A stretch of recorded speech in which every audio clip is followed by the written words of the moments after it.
નમસ્કાર, આપ જોઈ રહ્યા છો નેશન પ્લસ ન્યૂઝ. હું છું આપની સાથે હેતલ ભગત. રાજકોટ શહેર પોલીસે વર્ષ 2025ના પ્રથમ દિવસથી જ લોકોમાં ટ્રાફિક નિયમો અંગે જાગૃતિ લાવવા માટે માર્ગ સલામતી માસની ઉજવણી શરૂ કરી છે. રાજકોટ શહેર પોલીસે વર્ષ 2025ના પ્રથમ દિવસથી જ લોકોમાં ટ્રાફિક નિયમો અંગે જાગૃતિ લાવવા માટે માર્ગ સલામતી માસની ઉજવણી શરૂ કરી છે. જે અંતર્ગત પોલીસ હેડક્વાર્ટર ખાતેથી હેલ્મેટ રેલી યોજાઈ હતી, જેમાં 200 કરતા વધુ બાઇકમાં હેલ્મેટ પહેરીને 400 જેટલા પોલીસ કર્મચારીઓ જોડાયા હતા. પોલીસ કમિશનર બ્રિજેશ કુમાર ઝા સહિતના અધિકારીઓએ આ રેલીનો ફ્લેગ ઓફ કરાવ્યું હતું.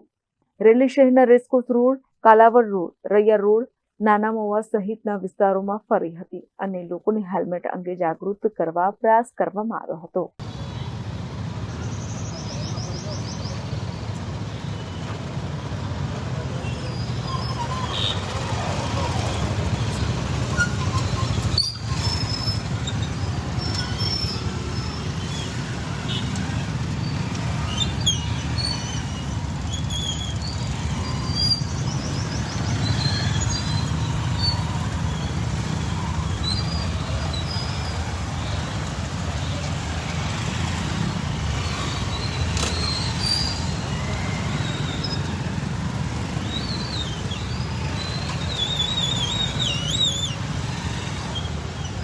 આજ રોજ આ ટ્રાફિક અવેરનેસ મંથના શરૂઆત અહીંયા પોલીસ હેડક્વાર્ટર રાજકોટમાં બાઇક અને સ્કૂટર રેલીથી કરવામાં આવેલ છે.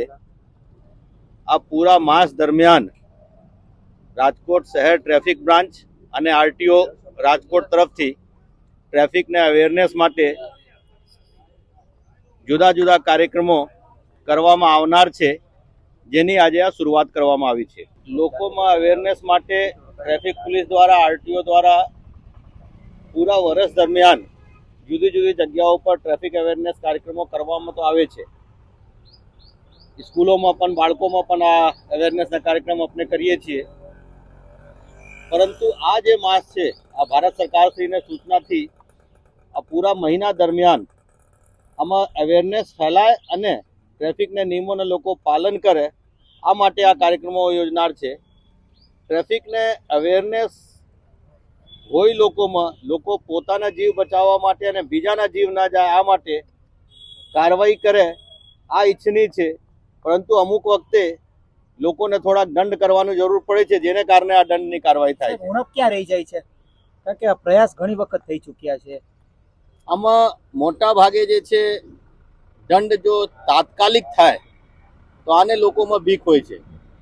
લેકિન આ સિસ્ટમમાં તાત્કાલિક દંડની જોગવાઈ જ્યારથી બંધ થયા છે ત્યારથી થોડા જો કે કાર્યવાહી જો કે થોડી લોકોમાં થોડા ઢીલાસ આવી ગયા છે. લેકિન આપણે અવેરનેસને થ્રુ અને બાકીને થ્રુ આમાં કેવી રીતે આના ઇમ્પ્રુવમેન્ટ થાય આ જોઈશું. Dhaval Gondaliya, Nation Plus News, Rajkot.